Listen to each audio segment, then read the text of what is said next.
Hey guys, welcome to another edition of Shaun's Soaps Talk. Coming to you live from Tallahassee, Florida. Well, not live because I'm going to be uploading this to YouTube, but you get the point.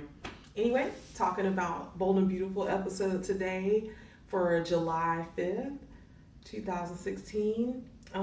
Overall, my general impressions of the episode were that it was kind of slow in a way. Everybody's suits look great though. I know I commented that in one of the groups I'm in. Yeah, swimsuits were really banging. Everybody is in super shape. In fact, all of them deserve kudos because, especially Heather Tom and Lindsay Godfrey. They both have had babies in recent years and they are smoking hot.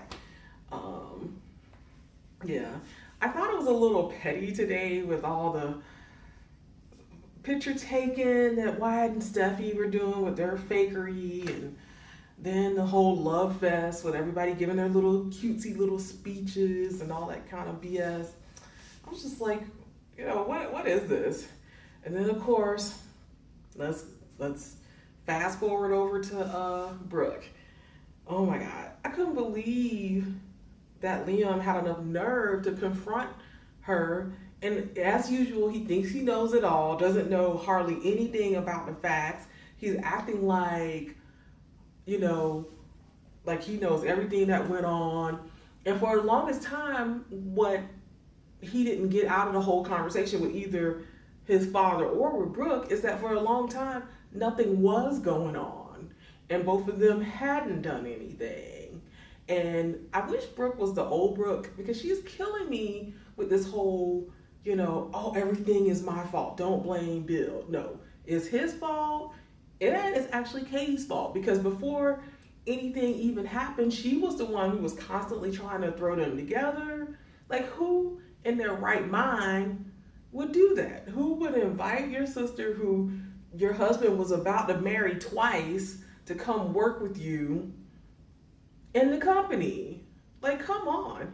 If I were her, I'd be like, girl, you sure should be spending time with that grandbaby of yours. You should go on a trip and go see Hope in Italy. Like, that's what I would be doing. But no, she wants to have Brooke come over to the company. She wants to have Brooke come to the party. And then it's like, as soon as something goes down, I told you so. Man, that's some BS. And the work of a psychopath, I might add. I don't know. Like, I feel like Liam is just mad because, just like someone said, he's not getting any. And Steffi and Wyatt are over there doing their thing.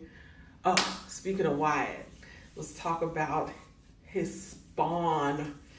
The lady who created him, Miss Quinn. Like I said in a comment before, I actually think that Eric and Quinn, I thought they made a nice couple before. Like, I think the hard time now is that the fact that it's like two extremes. She was with like this much younger dude and Liam, and then now they're having her go back after Eric, and Eric being the punk ass parent that he is, he falls for the nookie every time.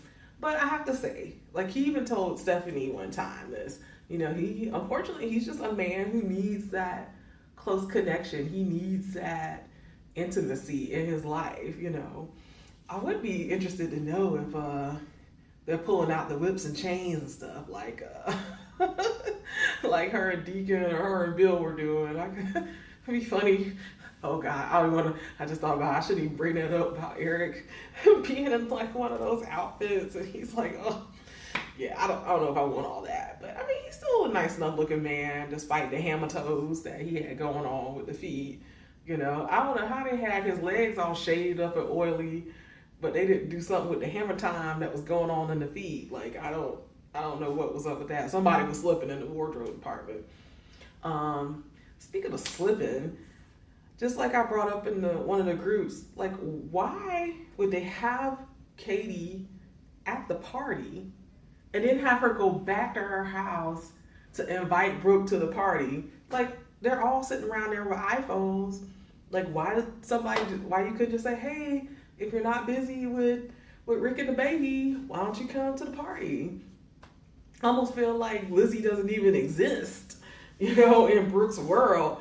Like, and that's another thing that I'm having a problem with with the continuity of every. Oh, I'm not. I didn't say that. I butchered that, but you know what I mean. Like, for instance, it was going to end Brooke's world to have Rick and his family move away, which is why Dollar Bill interceded on her behalf. But now, all these weeks later, you wouldn't even know the damn baby existed. Like, for all intents and purposes. So, I wish they would work on doing a better job of interweaving the family, in the thing. I know a lot of things depend on shooting schedules. I know, you know, like with the infants that they can't have them shooting but a certain amount of time. But I mean, like, she's all wrapped up in Katie. Like, they don't even have any, like, pictures of, like, the baby up anywhere. I don't know. I just need them to kind of, whoever the set producer is and whoever is, like, the scene blocker, I wish they would kind of think about these things when they're blocking the scenes. Anyway, at the end of the episode today, I noticed that Katie overheard Bill talking to Brooke again. I don't know if it's old age or he's just fed up or what, or he's subconsciously wanting to be caught, but I feel like Dollar Bill is doing a lot of slipping. Is it just me? This is my question for the group. Do we feel like Dollar Bill is slipping more than he used to? Like, I feel like he used to never slip like this. And he might, his secrets or whatever might come out, but just like I feel like it's just been literally a slippery slope of mistakes that that he's easing up on the gas, or he's just caught up in Brooke and he's just not realizing what he's doing. But anyway, that's my question for the group is like, is it on purpose or is he just blinded? I was waiting to a coworker, blinded by love about why he's making all these stupid mistakes in this situation with Brooke. But anyway, it's about time for me to sign off. But I love you guys. I hope everything is well and that you have a happy and safe 4th and have a good rest of the week. And of course, as always, stay bold and beautiful.